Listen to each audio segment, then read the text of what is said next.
Can you believe it?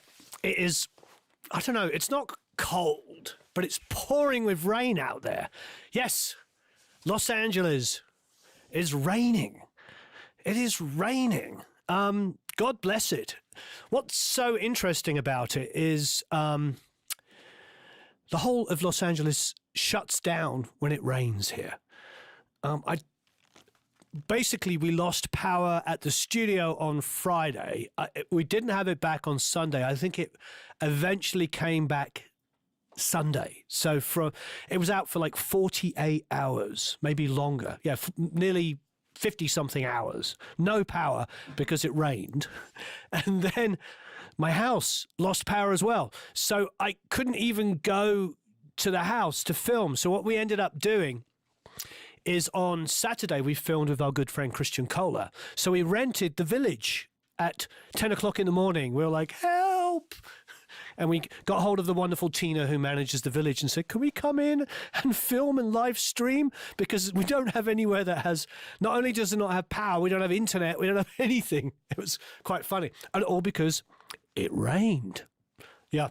I think it's probably only amusing to those of us that come from wet countries or wet states that to hear that when it rains in LA, everything shuts down. I'm sure for the rest of you, you're just like, what?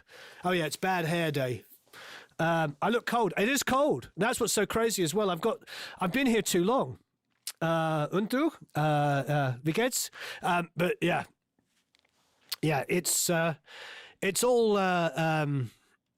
rather silly. Anyway, what we have here is a wonderful multi-track. It's by the amazing Mr. Andy Palmer. A track is called Fancy That. And what is exciting about this is it was recorded on tape. Yes. We don't have a quick way to flash over, but if you could, and you could look over in that corner over there, you would see a Studer, as they would say, a Studer A80. Which is an absolutely amazing machine. It's a Mark II, I believe. So I think that's 1978 for those of you that are aficionados. I could be wrong, but I believe it's a 1978 Mark II. And it's all rather wonderful. Yeah. So this was recorded on that and then transferred into the wonderful world of Pro Tools. So what's interesting about this is you're going to hear this thing called tape hiss. And I think I've talked about this before. We had an intern who worked for us, and we were, I don't know, were you still here, Eric, when this happened? I wasn't. I was pre-Eric. And so it was probably Sam or Phil. Might have been Phil Allen, when he was my engineer. And what happened is he had Nico, I just threw Nico under the bus. Our intern, assistant, set up the mix and said, can you set it up? And we came, I was out, I don't know what I was doing, or I was mixing somewhere else or tracking somewhere else, and I came into the studio to do the mix, and he goes, Warren, there's a problem with the song. And I was like, oh no, what happened? He goes, listen to this. And he soloed an instrument, and you could hear, he goes, do you hear that noise? I was like, yeah, that's called tape hiss. And it suddenly, and this is like, I don't know, 8 years ago, and it suddenly dawned, or 10 years ago, it suddenly dawned on me that people don't know tape hiss anymore. I was like, we're all so used to being in the wonderful world of digital that tape hiss is like suddenly like, oh no. Oh yeah, we had snow as well. Yeah. There was tape hiss here. So I just want to let you know now, if you hear on it, it's called tape hiss, and it's okay. Don't be afraid. All right. Firstly, we do have to say thank you ever so much for Distrokid for sponsoring this. They've been absolutely amazing. Eric just posted a link there. They are basically paying for us to do these live streams every Monday, which is insanely good. And so I really, really appreciate it. We will have to double up the following week because we're going to London. In fact, in about 4 hours, I will be leaving for London. And in 4 hours, I'll be getting on a plane to fly to London to go to Abbey Road for the week. All rather exciting. So we're going to be at Abbey Road, which is going to be a lot of fun. But yes, don't be afraid of the tape hiss.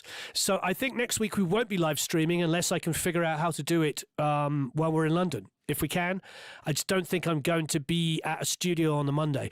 But either way, we will have something special for you. And we'll double up the following week. Maybe we'll do 2 live streams the next week. Yeah, let's do that, Eric. Make a note of that. He just gave me the 2. I think this means 2, yes? 1, 2? I don't know.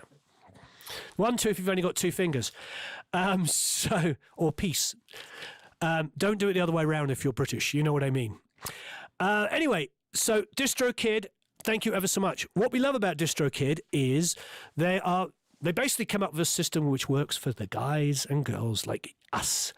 Meaning, when you upload something or when the artist uploads something, they can put your information in there, which is genius, meaning whatever split you've got, you get paid at source. And I have to tell you, that is massive. Obviously, they've got one of the biggest reaches and they upload all over the world. So all the streaming sites all over the world, that's a given. They're as competitive as anybody else. So they cover all of those areas. That's a given. That's why they're wonderful. But the number one reason why producers, engineers and mixers and songwriters and musicians that get paid residual income love using Distrokid is this and this reason alone. You can get paid directly from source. And that might sound like, oh, well, no, that's huge. It means that when I work with an independent artist and they put out an album, if they owe me 20% of the album, and that's what I've negotiated, or I did the album for free or so cheap that it's 50-50 split, at source, it goes, Warren Huart, Distrokid number, entered, 50% of income goes straight to me. It is, I have about maybe 50 or 60 independent artists that I've worked with where I have albums and EPs and singles out, probably even more, maybe 100.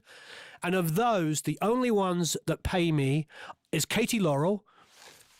We love you, Katie Laurel, who accounts every single month and sends me a check for the balance. Sometimes it's $13, sometimes it's $130. And she's been doing that for like 10 years. She's amazing. She's organized. She's awesome. And then everybody else is people I've used on Distrokid. It is really, really hard to get an independent artist to do all of the accounting necessary on all of their streaming services and everything to figure out that they owe you $17. Now, that you might sound, well, it's only $17. Well, you know what? When you're working with, I don't know, you might be working with 10 or 20 independent artists over the course of a year, from a song to an EP to an album, whatever. You might work, if you're busy, it can be 100 over a year. But even if you're just doing home stuff, you might work with 5, 10, 15, 20 independent artists on single projects. Now just think if all of those generated, $10 or $20 a month. Now think of $10 or $20 a month that you're not getting, that you should be getting paid. And you times that by, wait there, that's 10 artists, $300. That's $300 for an independent producer extra a month over, that's $3,600 that you did not get because you have to lean on them to do the accounting. And there's probably the odd person that makes, I've got independent artists that make $2,000 or $3,000 a month. Independent artists that do that, and I'm owed a significant percentage of that. So it is genius. It is a very, very simple thing that is the reason why when people ask, why do you recommend Distrokid? Is because they do the accounting for us and they divide the money up and send it to us. That is why we always recommend it. So if you're a Produce Like a Pro Academy member, if you haven't already, please, please, please, please take advantage of the 30% off. If you're a producer, engineer, mixer, songwriter, anybody that deserves residual income from the artist, go and join it and make sure that your artists use it. All right, there's my sales pitch. Thank you, Distrokid, for doing it. Let's listen to this track. Andy Palmer, recorded on tape. This is the mix that I did on the is this SSL or is this the Neve? I don't remember. Let's have a listen. I'll see if I can remember. Eric just put up the complete home studio recording book. Thank you.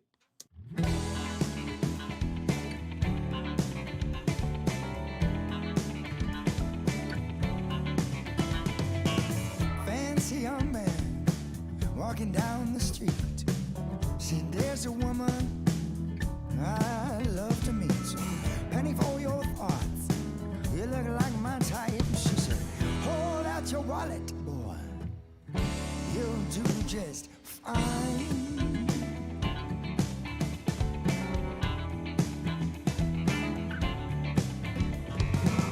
Moon's coming up now. They're holding hands. Stars are coming up now too.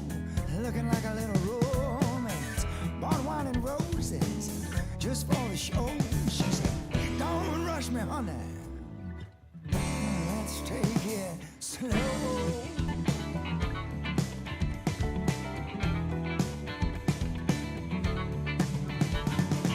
They walk on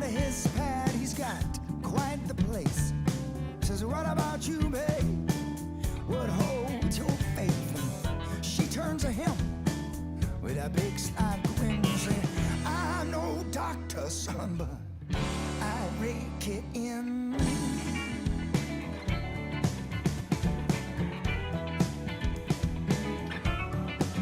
Now she got one hand around the man, one on the gun. Said, so long, boy, oh, we've had some fun. But you told me so, said you treat me right. So romance later, and your money tonight. What you want, you gonna get from you. I absolutely love this song.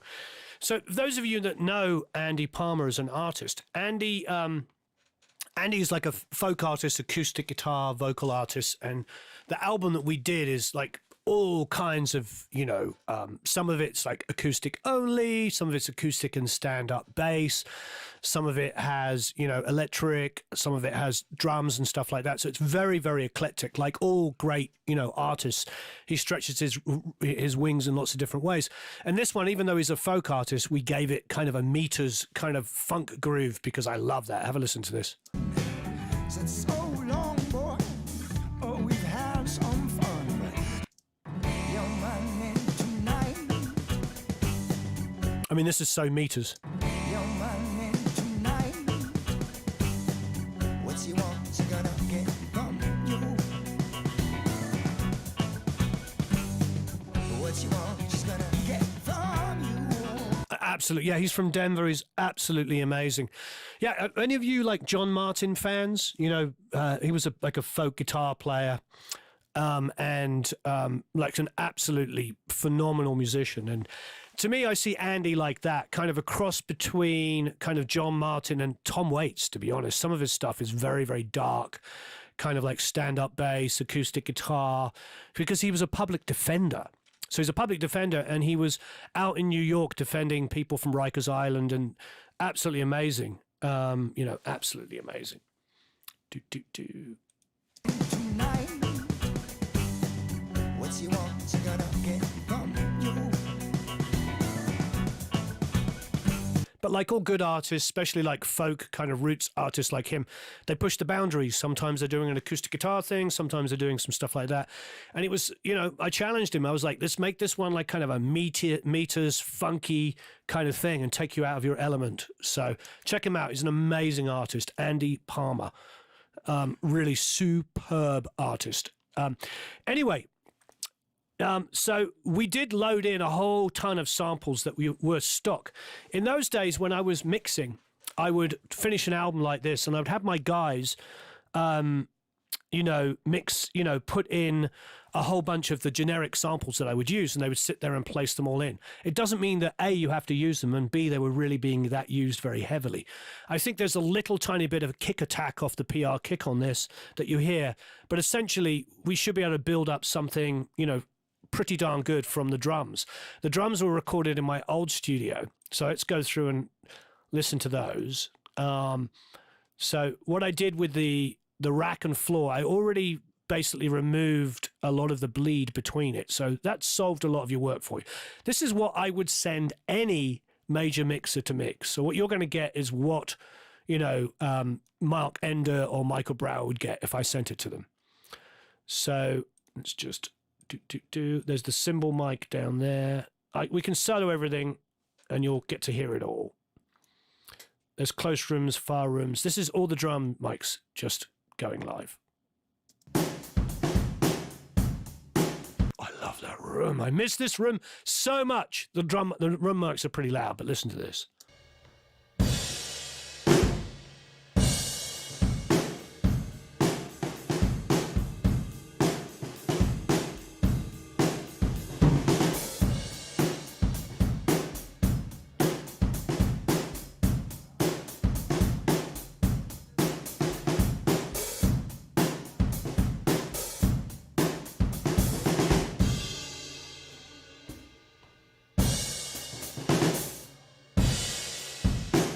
I could just listen to those room mics all day. I absolutely love this room. I'm trying to remember who the drummer was. It might have been Victor Indrizzo.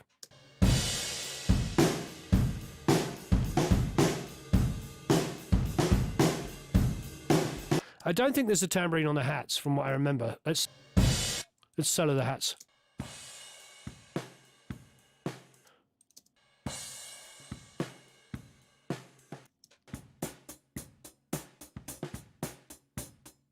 I love that groove.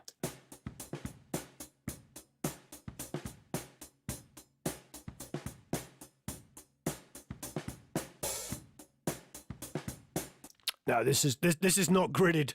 Nothing's gridded about this. This is a definite drum performance. So the cymbal mic is my favorite thing. So I believe it's a mic on the ground in front of the drum kit. So what I did is I put a cymbal in front of it and then mic the cymbal. What's my favorite reverb?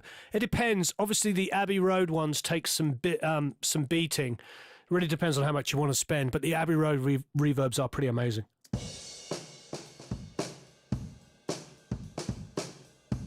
Oh, tons of times, Gaultier, I don't mic hi-hats. Quite often I'll do a kick, snare, and 2 overheads, and that's it. I just did a video of Matt Starr a few days ago with Loughton mics. Stay tuned for that. And we just did kick, snare, and 2 overheads. And with a balanced drummer, you don't need a hi-hat mic. But you also got to remember when you use small amounts of mics, the phase can be better, the drum sound can be phenomenal. One mic can be great with the right drummer. However, if you're doing really dense music with huge kicks, with huge metal guitars, you do want to have individual control over kicks and snares, for instance. So please check out the Distrokid link, 30% off, which is very generous of them. If you're not a member of Distrokid, please join and get your music uploaded through them and make sure your artists use it, and then they assign you your royalties. It is genius. I do on the toms. The toms is the only thing that I get rid of bleed on, and I don't take it out entirely. I bring it down 20 dB in between, and that's a trick I learned from Mark Endert. You don't have to. It's just I've got so many mics here picking up drum bleed. Why would I need that? You know what I mean? If you listen, for instance, on this cymbal mic here, listen to the tom. There it is. See? So it's screaming. Now I do it with the floor and the rack here.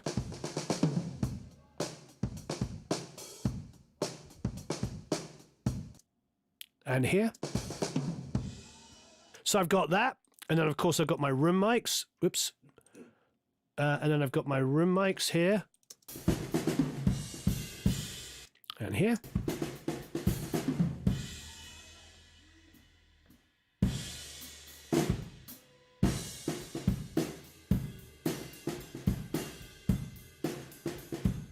So my point is this, and the far rooms. So the close room mics are just behind the drum kit, miking the wall.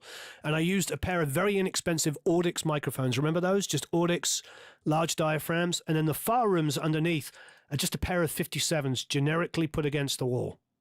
I love it though.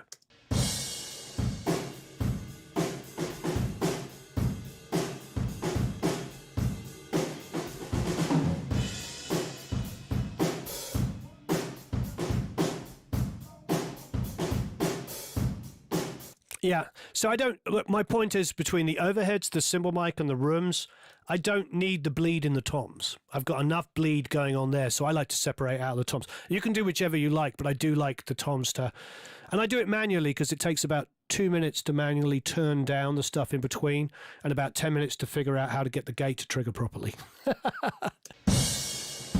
So this is overheads, cymbal mic and room mics.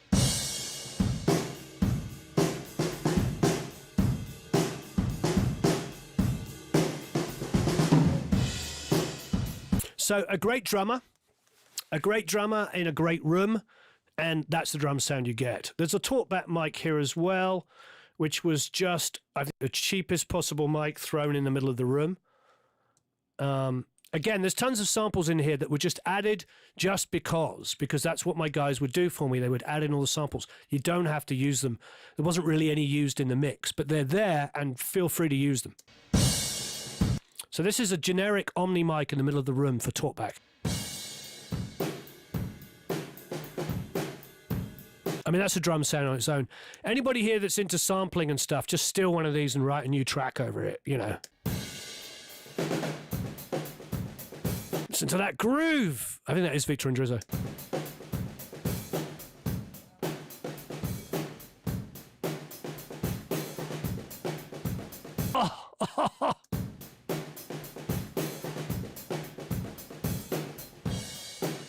Oh, that is a drum loop. Listen to that.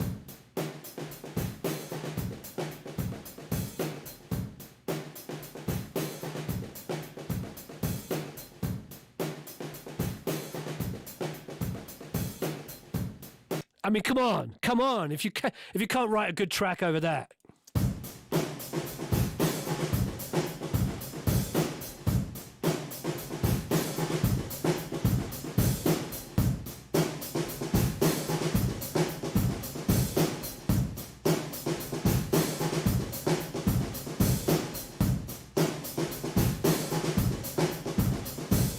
I could listen to that all day. I believe that's Victor Andrizzo, who I'm sure if you look him up, you'll know is unbelievable.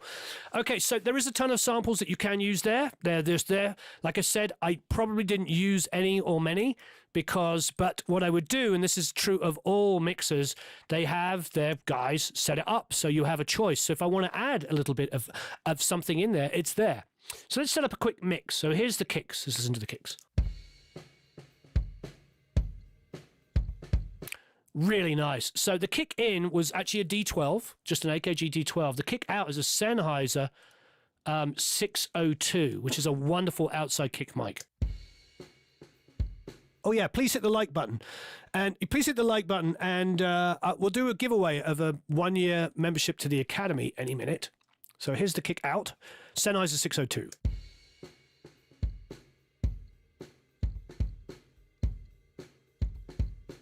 So much low end on it. It's beautiful. Okay, and then the reso is another kick drum in front of the kick drum being mic'd. So this is it's a resonating kick drum.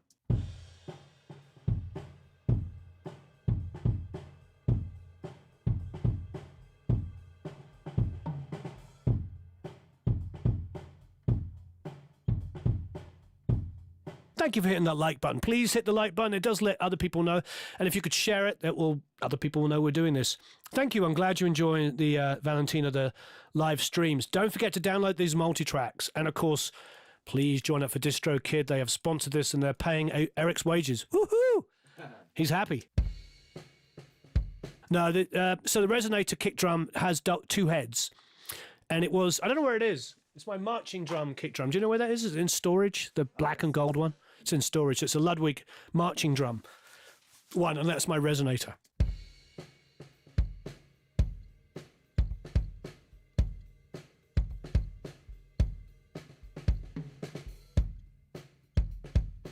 I don't need a resonator at the moment. Okay, so let's hear the snare. So the snare is a 57 top and bottom. Let's play that back.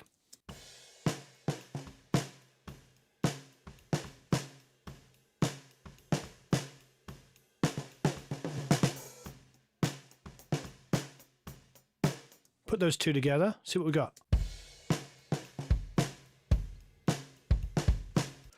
We can throw in the toms, there's not much bleed. We've already listened to the hi-hat, I pound out 60%. I do it from audience perspective, but of course if you're a drummer and you want to do it from drummer's perspective, feel free to do that. I don't have a preference, it's really up to you.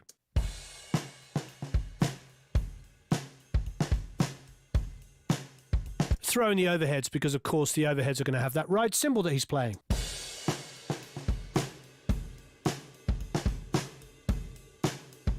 I missed that drum room. It sounded so good. Okay, now let's bring in the cymbal mic. I'll bring it down and blend it in.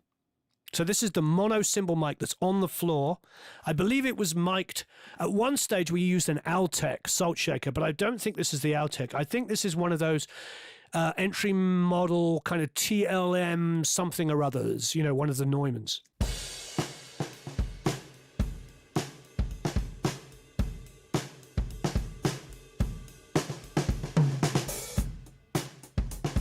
I like what it does to the snare, but I'm just bringing it down a bit. Now let's bring in the close mics. These are the Audix mics that were miking the reflection of the wall behind the kit. Yeah, Trollsteam saying 30% off Distrokid is a great deal. Most other YouTubers only give 7%. Yeah, I know. It's Distrokid are very, very generous with us. They also know that, you know, the only people that watch our videos, God bless you all, are producers, engineers, and mixers. We're not as entertaining, and we don't do the rant videos. So we tend to get, dare I say it, more serious people. So all of you here are great, wonderful producers and engineers and mixers, people that love music. So they want to talk to you because they have a product which works for you, which is basically get the artist to sign up for Distrokid and assign your share straight to you. Or better still, what I do, I put the album out on my own label and then we sign the money that way. What was the purpose for mono room channel on drums? Well, sometimes I use it, like if I got if I had a break section, I wanted like, I could use just the mono mic on its own. Otherwise, the mono mic just fills in a lot of mid-range. Please sign up for the 30% off. Here we go. Control. Here's the close rooms blended in. Now, the far rooms are magical. The 57s against the wall. Blend those in.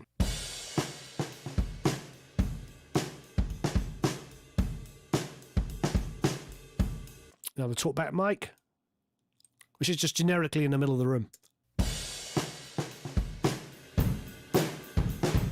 So good. Too dominant, but I couldn't help it.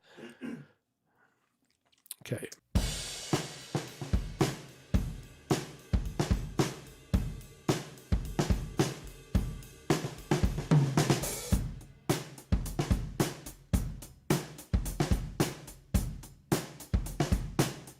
So there's a good balanced drum sound.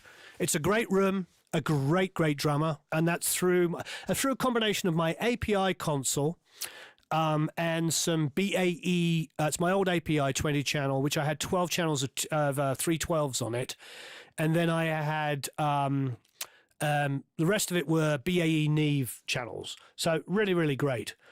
Okay, so that's just a balance of the drums. Now let's have a listen to the bass. Now the bass DI was, I believe, yeah, it's my old Demeter.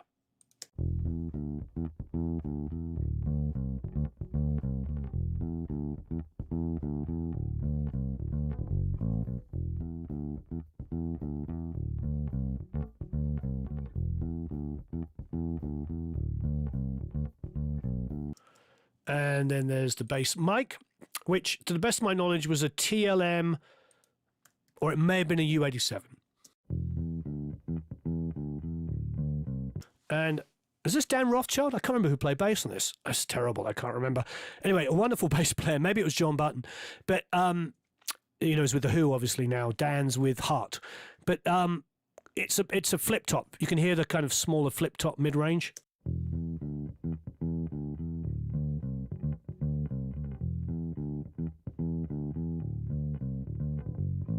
Yeah, it probably was the 87. Okay, and then the last one is the bass speaker. So why that sounds so big and fat is it's a 15-inch speaker miking a 15-inch speaker. I stole this from Dave Jordan, who stole this from Jeff Emmerich. So on the Taxman bass sound, that I'm a Taxman, that is an 18-inch speaker mic'd by, you guessed it, an 18-inch speaker. It's a brilliant idea because it's just all low end.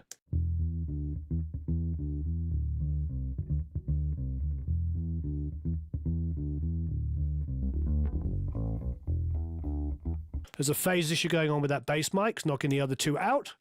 Did you hear that?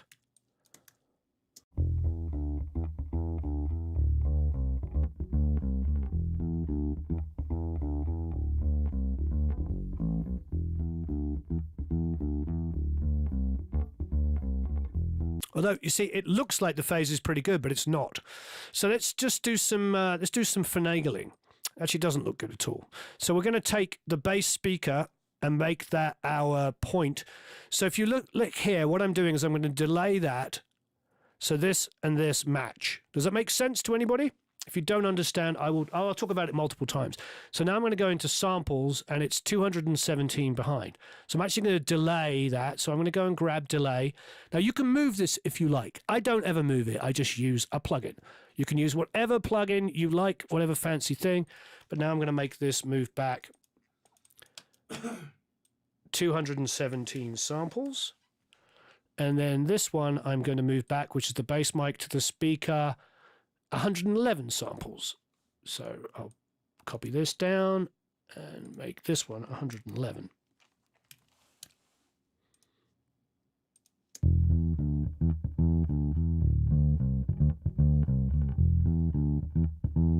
So that's after, here's before.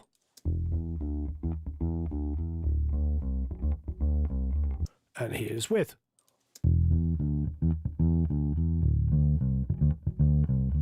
Take it off. See what a huge difference that is? Massive difference.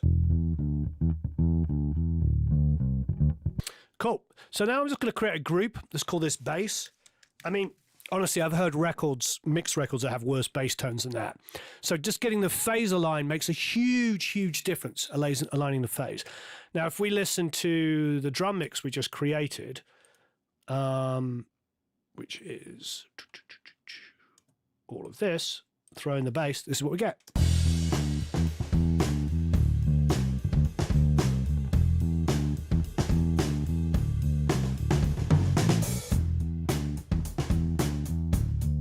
Sometimes mixing is not doing very much and knowing when to do something or not. So this is the way we're going to mix this. Next week, we'll pull this up and do some more tweaking. But so far, this is the way we're mixing.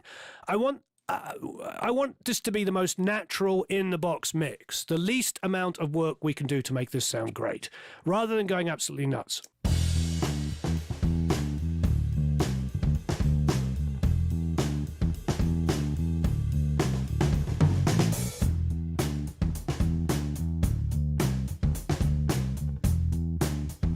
Thanks, Russ. Yeah, it's a fantastic bass player with a fantastic drummer, and that makes all the difference.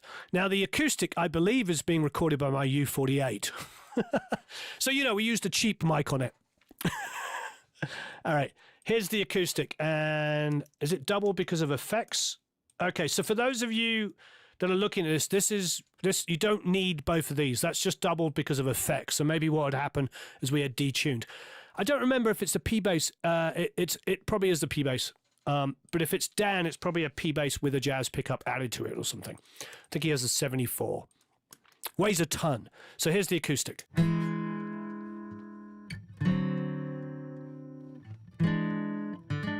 So just so you know, bass, drums, and what else do we have? Bass, drums, one of the pianos were all recorded live. And there was a scratch acoustic guitar, and then he overdubbed the acoustic, re-sang it, and we added some electrics. What a thick sounding, beautiful acoustic.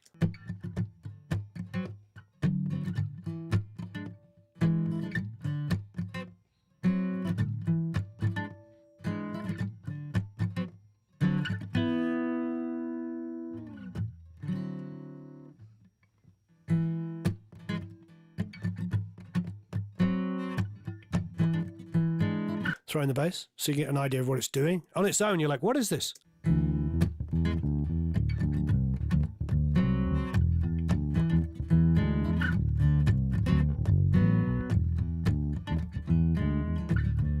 Oh, by the way, there's a thing here called Aaron snare verb example.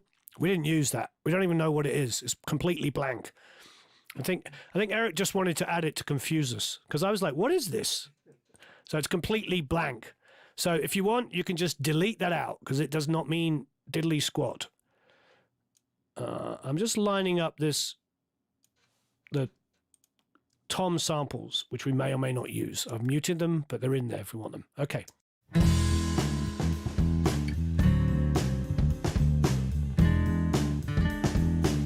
Where did I place the mic?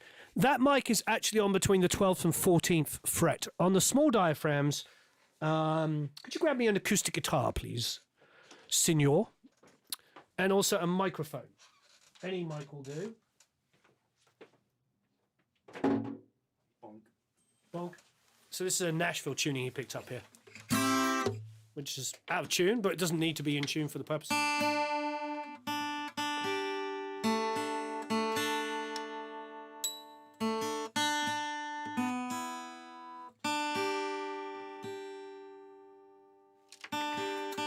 Thank you.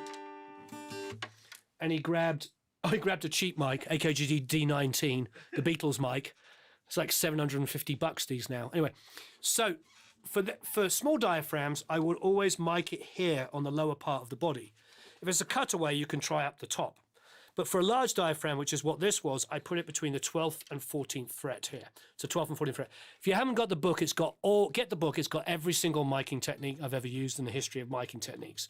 It's 453 pages. It took 3 years to write. So check that out. But yeah, so it's miking here on the bottom. When it's a small diaphragm, when it's a large diaphragm, it's between the 12th and 14th fret. And if there's a cutaway, you can go to the top here. And what I like about that technique is you get all the percussiveness here. And if it's here,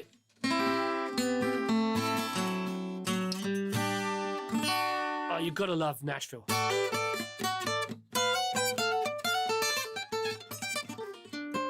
Robert says he's got the book right out in front of me.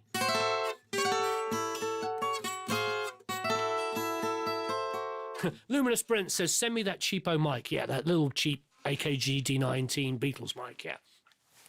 Send me one of those.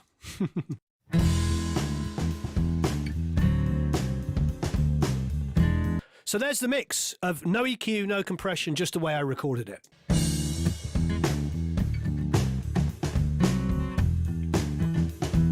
Ray says he got his yesterday. Yay!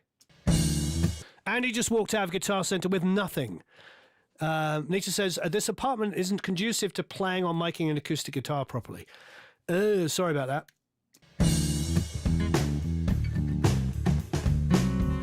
Luke, what book? I released a book a week ago. Eric, put the link up to the book. He's going to put a link up to the book.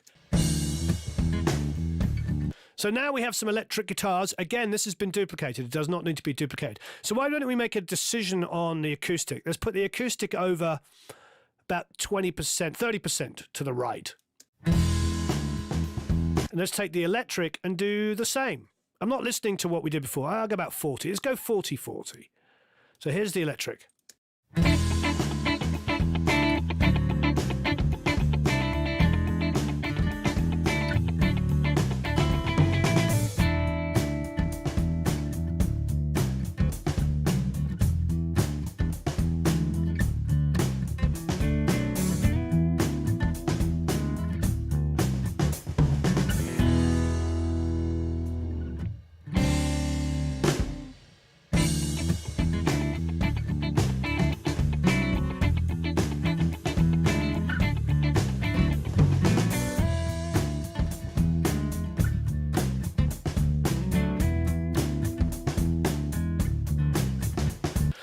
Oh, by the way, so just so you know, I couldn't order the book, the signed copy. I couldn't order the hardbacks until it was released. So we're still waiting for them to be delivered. So if you're waiting for a signed book, unfortunately, it will probably arrive. We ordered a lot of them. So it will probably arrive while I'm in Abbey Road. So I apologize. But as soon as I get back, I'm going to sign them. And also Jerry Hammock the great Jerry Hammock is going to fly in. So as a bonus, he's going to sign it as well. So every single signed book will be specifically written to you, whatever you want me to write within reason. And Jerry's also going to sign it. If you're all happy on waiting for Jerry to come in and do it, we're going to do that.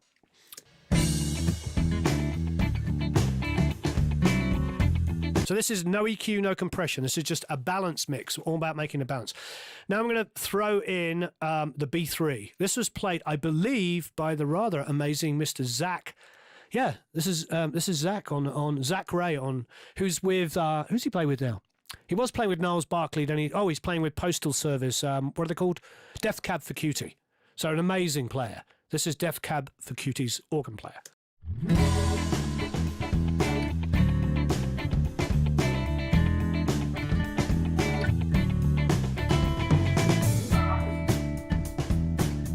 Jerry says microphone placement is, for acoustic, I presume, is page 201, for those of you that have the book.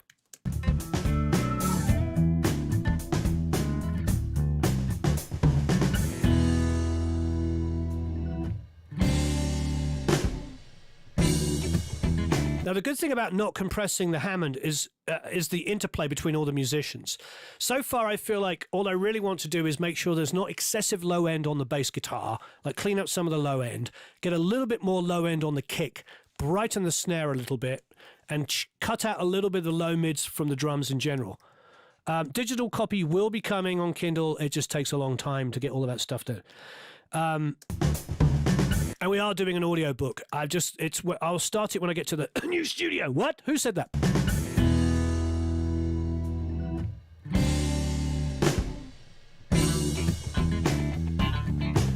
Oh, that clavinet's so good. So good.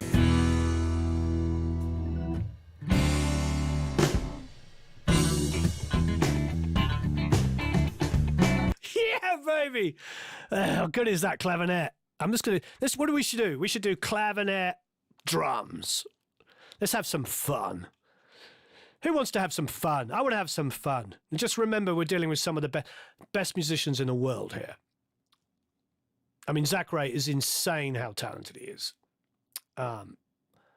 So, clavinet and drums.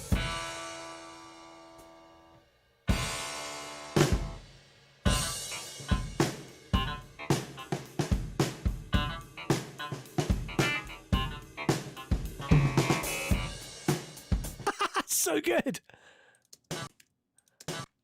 Ah.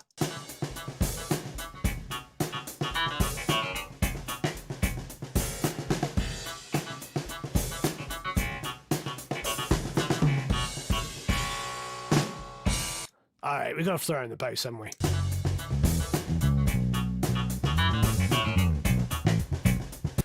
That's not a sound, Robert. That is an actual clavinet. It's a clavinet. It's totally Stevie Wonder. Clavinet going through, I think, a Fender Deluxe. I believe it was Deluxe mic'd amp. Throw in the B3. Some electric.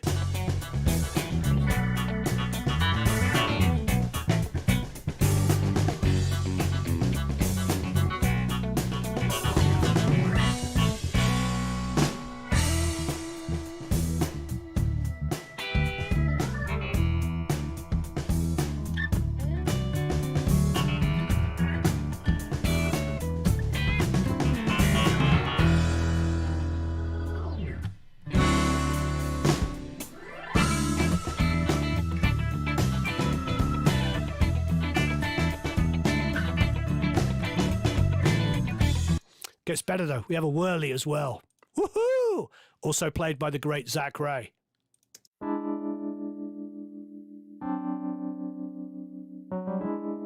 Probably the same amp.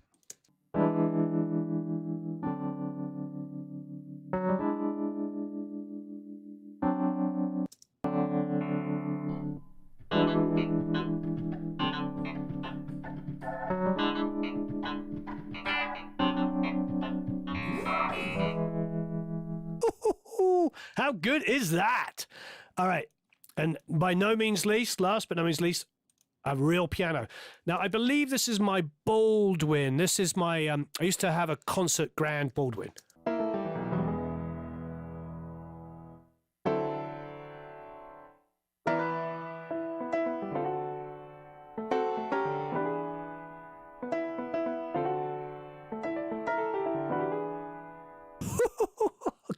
I feel spoiled. I forgot how good this was.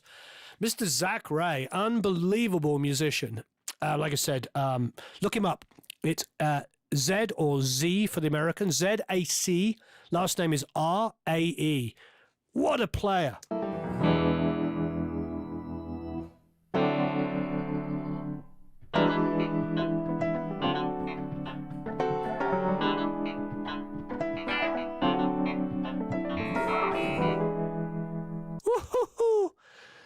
Yeah, he's in Def Cab for Cutie. Ah, so good. Throw in the electric, acoustic.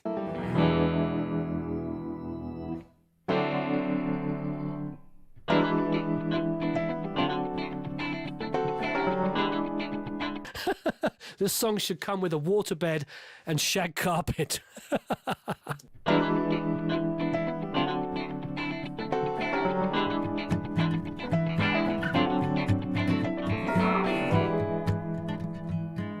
you got to download these multitracks. If you haven't already got them, get these multitracks.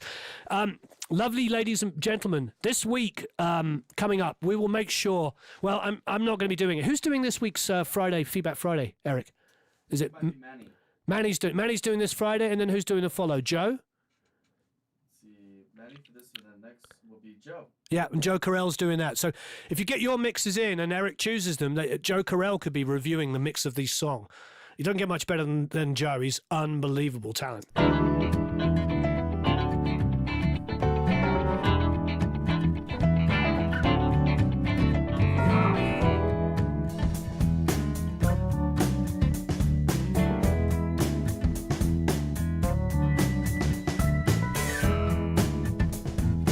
Yeah, so this really is the point. Thank you, Hervig, for saying that. But yeah, Hervig. But yeah, it's about like choosing what we need to mix and what we don't need to mix.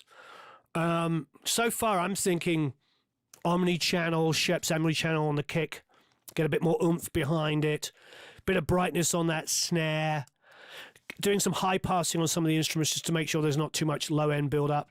Now let's throw in the vocal. This is a comped vocal. No auto tune was harmed. Fancy young man walking down the street, saying there's a woman I love to meet. Penny. This is my U48. It's U48 going through my BAE 1073, I think, or was it 1064? Going into my compression chain, which was a DBX 160 VU going into an 1176. Fancy young man walking down the street, saying there's a woman I love to meet. Penny for your thoughts, you look like my type. She said, hold out your wallet, boy, you'll do just fine.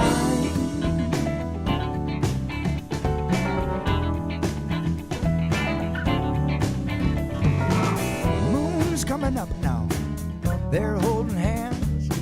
Stars are coming up now too, looking like a little romance. Bought wine and roses just for the show. She said, don't rush me, honey.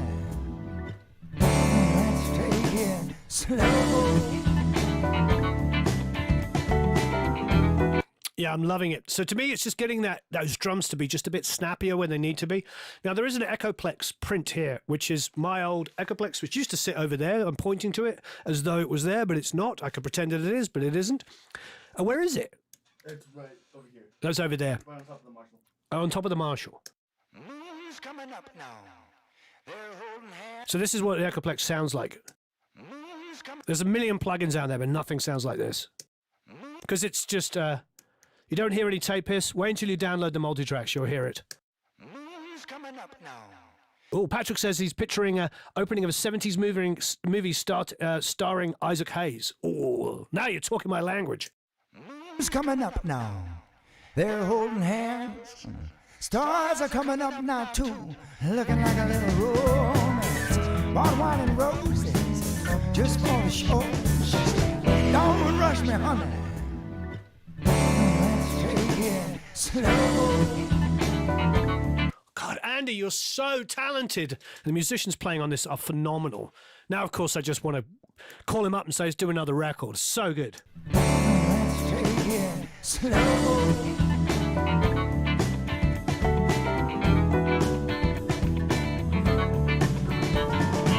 They walk on to his path.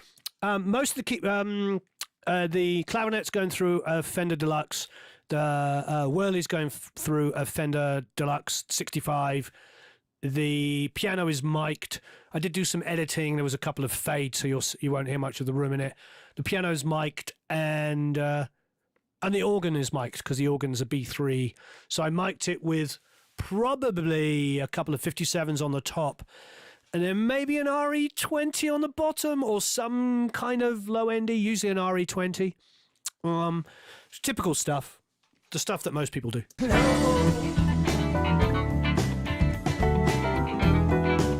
I can let you hear the B3. Here it is.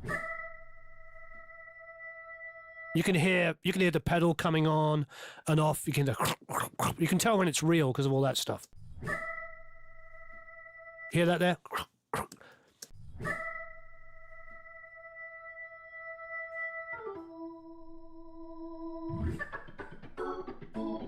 Oh, so good. God, I wish I could just wrap that up and send that to everybody on the planet. Listen to that again. Ah, that's funkier than a funky thing on National Funk Day.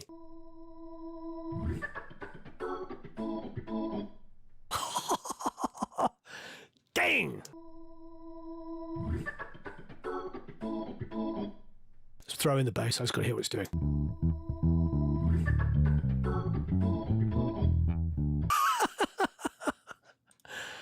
Oh, he's so good.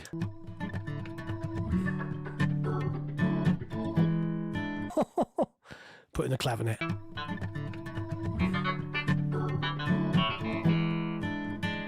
Whirly.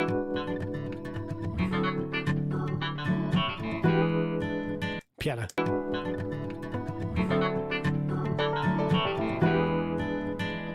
I mean, I don't know.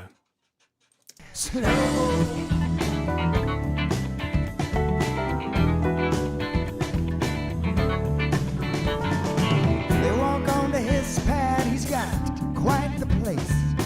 Says, what about you, babe? I've mic'd it with condensers as well. Honestly, it's 10 years ago, and I can't remember if I used a pair of 57s. Sometimes I use condensers on there. It really depends on how loud the guy or girl is. You know, when the player, that's my Leslie. I don't even know where it is. Probably in storage. But it was. My live room was absolutely enormous. That's why the drums, if you go and listen to the drum mics, why it sounds so big is because it's an enormous room. So I could really crank it. So you could really, really crank the B3 up in there. And sometimes, you know, even the best condensers in the world would crap out. And I'd pull them a long way apart, and then I'd get too much room in it. So, you know, I wanted this to be dry and 70s, but just have enough room in there if I want. It's this really... I want to listen to this section and then listen to the mix from the SSL and see what we have to improve. They walk onto his pad, he's got quite the place. Says, what about you, babe?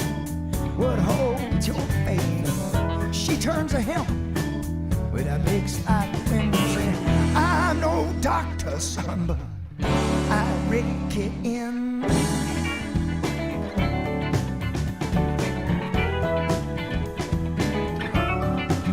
Now she got what? Yeah, please download the Multitracks and mix it. Okay, so that's just all we've done is mix it by just bouncing. We haven't done any EQ yet, and we did some phase alignment on the bass guitar. If you haven't seen that and you just started, go back earlier. Please hit the like button.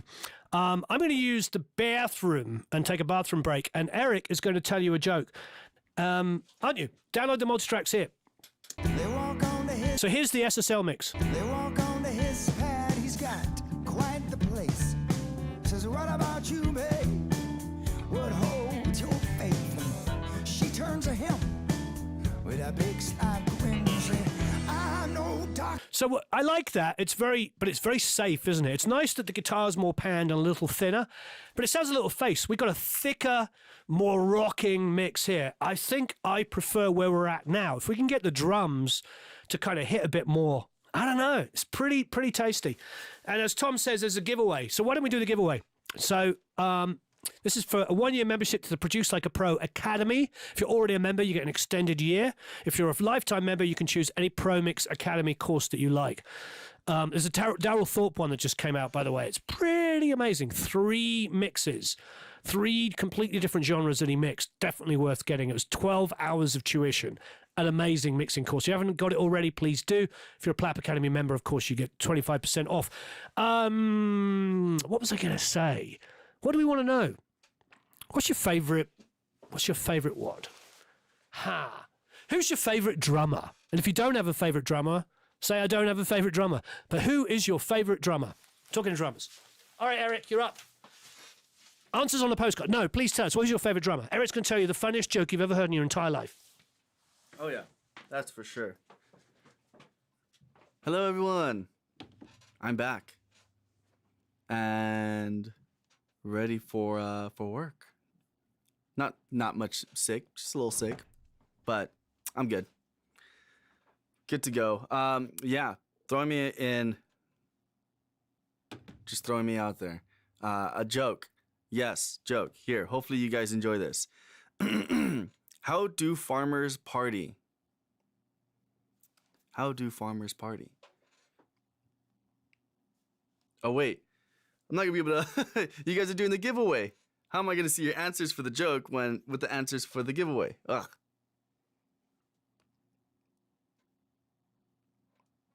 So how do farmers party? They turnip the beets. Ba-doom. Psh, ah. Yeah. Yeah, Smoking Fudo got it. They turn up the beats.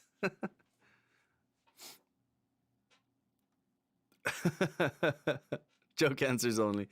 Actually, that should have been the giveaway. The giveaway question should have been the joke. Joey says, Eric, that's bad, but good. What was the joke? What was the joke? How do farmers party? How do farmers party? Carefully. How do farmers party? How do farmers party? To the cows come home? No? Nope. Oh, that was a good one. Party till the cows come home. You never know? They turnip the beets. Turnip the beets. That is the worst joke ever. Turnip the beets. Turnip the beets. Yeah, they turnip the beets. Jesus, Mary and Joseph, Eric. Turnip the beets. Otherwise, till the cows come home, at least. Something kind of funny. Sort of funny. Russell says, a new rule of giveaway answers must be punchline to Eric's jokes. Yeah. You're not... Although Thomas says you're not paying Eric enough. What, to tell good jokes? It's like you're not paying him enough because the jokes are so funny. No, it doesn't mean that. I'm not paying him enough for him to actually tell a good joke. Sheila says, it was bad, Eric. LOL. I can't support that one. Yeah. Stuart Copeland, Vinny Kalut. All right, so tell us your favourite drummer. Do it again. Tell us. Robert says, you're paying Eric? Oh! Just for today, Distrokid are paying him. So once again, please sign up for Distrokid. It's absolutely amazing. You can have all of your music come out on it. We know that on every streaming service all over the planet. But the reason why it's become to be loved by so many of our members is because as a producer, engineer, mixer, songwriter, remember that, musician, if you've worked out a deal with the artist when they're going to pay you a percentage of it, at source, when that music is uploaded, you can assign the percentage that is assigned to you. So I've done stuff where I've done spec or low deal, and I've owned the music 50-50, the recording 50-50, and I get paid directly from Distrokid. You don't have to wait for the artist to do the accounting, which will probably never happen. It's difficult. You're an independent artist, you're hustling your own gigs, and $175 comes in once a quarter or once a month or something, and half of it's supposed to go to your producer. It gets forgotten. Now, there are exceptions to that. The great Katie Laurel has been on top of it ever since, but she is the exception. Most of the artists we work with, it's difficult to get them to do the accounting, because if it's only $17 you're owed, that doesn't seem like a big deal. But if you're like me and you've got like 100 independent artists you've worked with, $17 a month adds the heck up. So Distrokid, and they're giving us, like somebody said earlier, YouTubers usually get 7% off. We got 30% off. 30% off. Put the link up, please, Eric. Is it happening? Did you do it? He's having a time. There. The link should be up any second. And there it is. So please join. We love them. They're also sponsoring it, and they are actually paying Eric here. Joey says, 4 cows standing in a field. Which one is on holiday? The one with the wee calf. Oh, no. I don't know, Joey. That could be on the same level of badness as Eric there. All right. Okay. So we're just going to do some little work to the kick drum, and we're going to brighten the snare, and then we're going to play it back and see if we prefer it. We haven't got any other effects on the vocals. We have used no samples. No samples have been harmed. So we're going to take these elements of the kick, and we're going to bus them to one. Like so.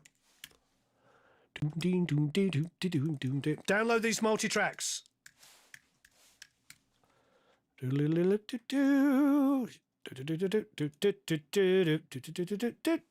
don't know why I made that stereo. Should only be mono. You're an idiot, Warren. I'm allowed to say that. I have Irish family. All right. I am a mutt. Irish, born in England, but of Irish and Dutch family. And as you probably know from my last name, it's Huguenot. I'm my family's father's family's Walloon. All right, kick. Going back a few generations. All right. I really like that kick sound. So I just want to, before I do anything, I just want to get an omni-channel, the Shep's omni-channel, which we absolutely love. It's got, of all of them, you know, named after somebody plugins, this has got to be the best one. He really did do a really good job on this. I know he spent a lot of time and love on it. We know lots of people have done these things. This really is the one that consistently people love. It's the best all-in-one plugin I've ever used. Okay, so what I love about this is I can add this thump. So I can do 2 dB. Let's have a listen.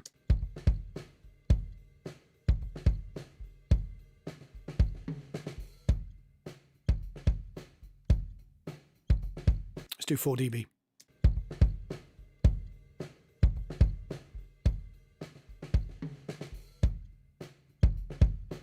Pretty tasty, pretty darn tasty.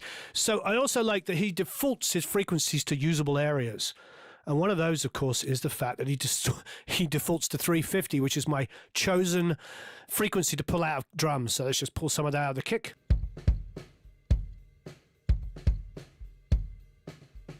Let's bring a little compression.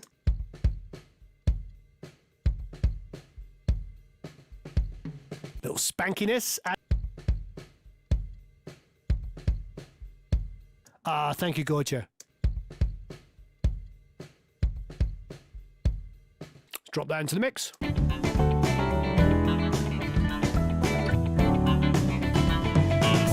Fancy young man walking down the street. So now let's listen to the SSL mix and see if there's anything we like about that. It's particularly pertaining to the drums.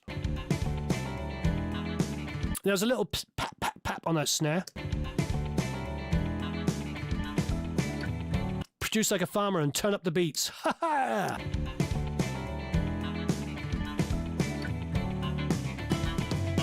There's a little snappiness to it. Do I want that snappiness? Let's check it out. Yeah, we haven't got to the snare yet. We will in a minute.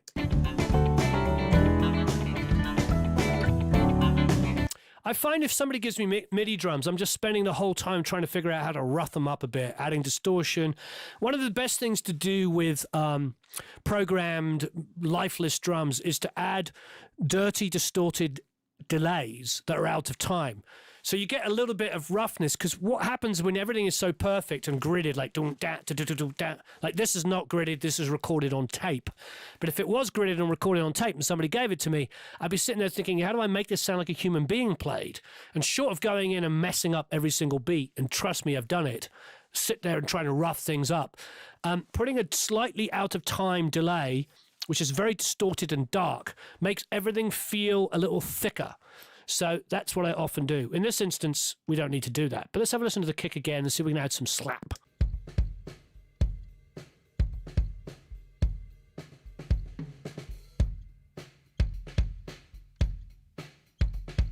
That's better. Here in the mix.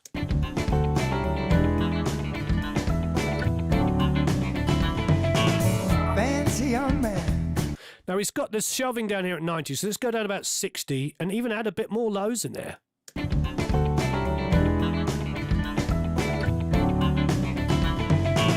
Fancy young man walking down the street. Said there's a woman I love. You're very welcome, Robert. Oh, also another thing you can do is detune stuff. So what another nice thing to do is to take like the kick sample and put it down an octave. Yeah, believe it or not, and then blend it in really light. First of all, it will trigger slightly late, so I'll add kind of a little bit of out on timeness. and you can just like, or you could detune it and just make it even then. Anything to wrongify perfectly MIDI drums. But this, of course, is an amazing drummer.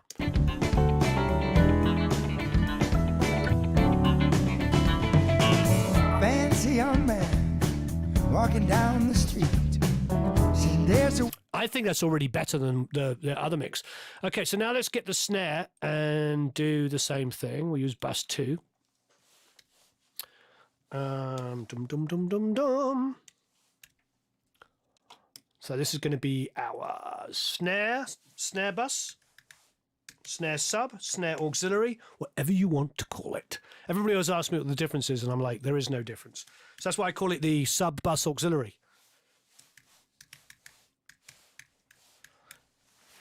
Okay. Because people say, I'm busing it. I've got a subgroup. I'm sending it to an auxiliary. I'm going to use the omnichannel again.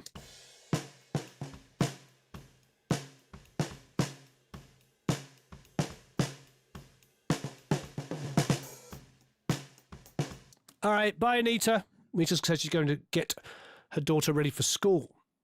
Or going to get her ready for school. Get her from school? Oh, from school, yeah. Bye, Anita. All right, the omnichannel. Let's grab that. So we're going to use the same Sheps plugin. I just want to use I want this to be a simple mix. I really do. I want this to be a simple mix. I don't want to get carried away with 5,000 plugins or anything, because this is recorded on tape by amazing musicians.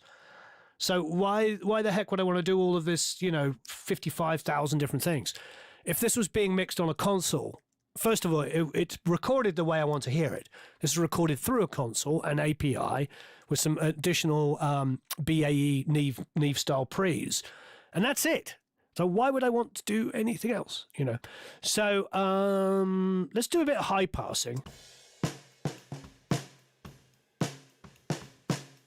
Just bring out some of that lows out of the kick, and then let's go to like 100 and something, and get some low end on the snare.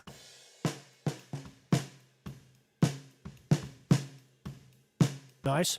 And then let's go here. So we've got 8K defaulting here. Let's put that on the snare on the top.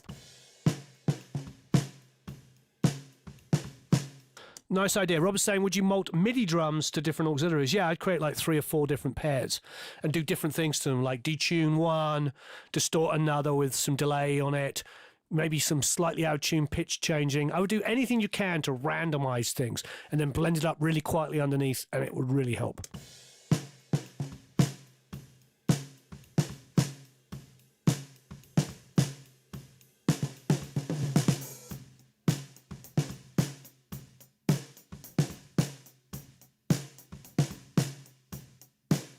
to me. Penny for your thoughts. You look like my type. I'm turning up the output a little bit.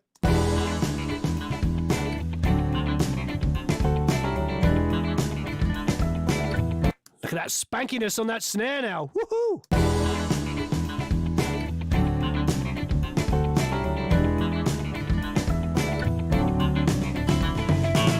Fancy young man walking down the street.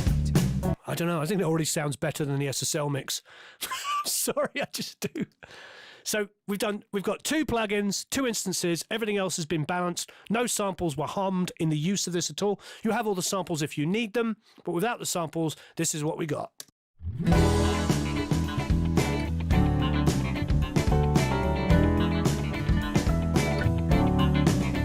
I've done sample libraries. I have 2 being worked on at the moment. So when those come out, they are ridiculous. We've spent ages doing those. So when our sample libraries come out, they're drums recorded like this, and they have all of that natural feel. But you have to wait for those. I'm not going to rush them out. So here's the SSL mix. I'll turn it up a bit.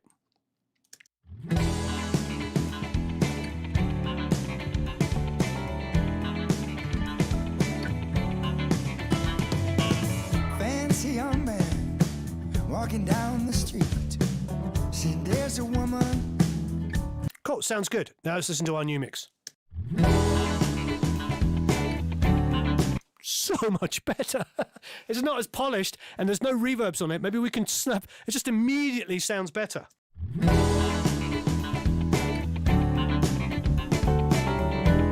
Bye, Hervig.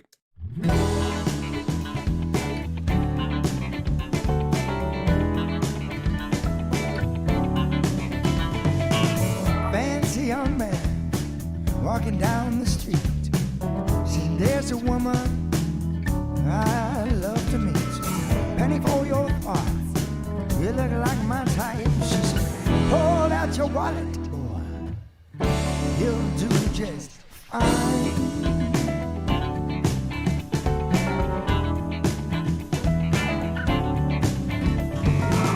Moon's coming up now. They're holding hands. Stars are coming up now too. Looking like a little romance. Bought wine and rose. I just want to print that and send it off to a best mastering engineer in the world and have them master it, and it's done. It could probably do with a tiny bit of verbs here and there, just a taste. But Valentina, did you start late? As I said right at the beginning.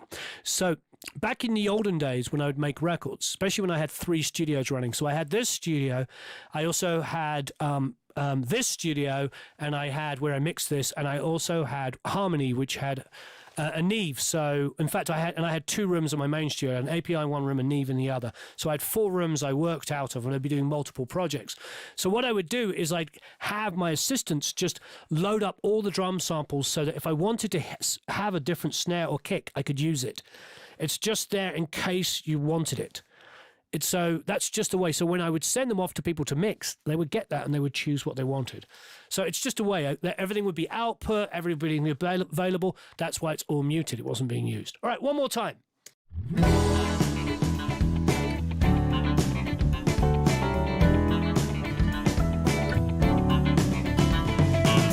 Fancy young man walking down the street.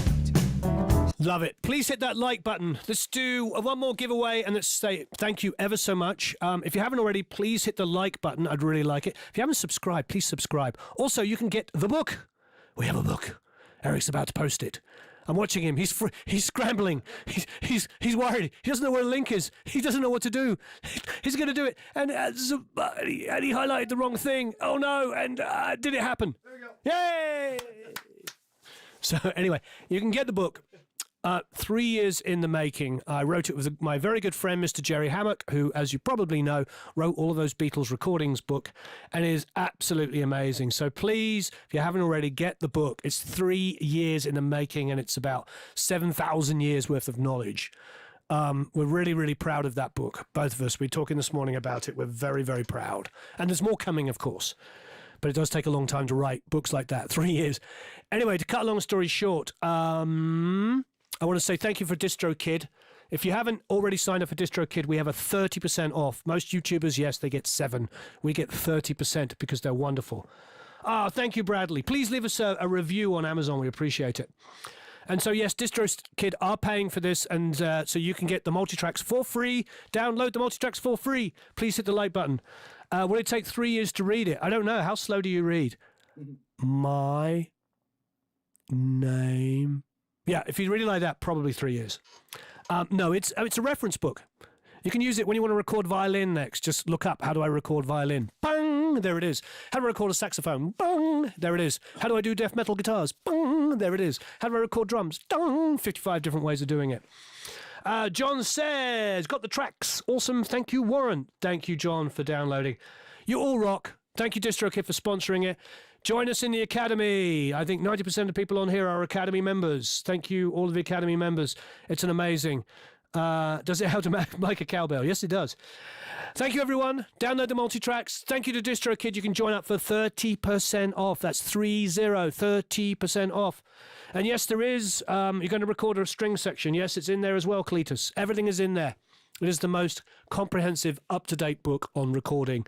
We stand behind it. We're very proud. We self-published it. We did get offers, obviously, to go through somebody else. We self-published it, so we have control over it, so we can update regularly as new products come out, and it will be continuously amazing. In addition to the book, certainly see you in the France beginning of May. Oh, you're going to be there, Vincent. Yes. For Goose recording. I'm not sure what Goose recording is. Best advice for good recordings? Yeah, it's in there, Luke. Get the book. Thank you, Distrokid. So long. La Wiedersehen, au revoir. See you soon. Goodbye, everybody. Bye.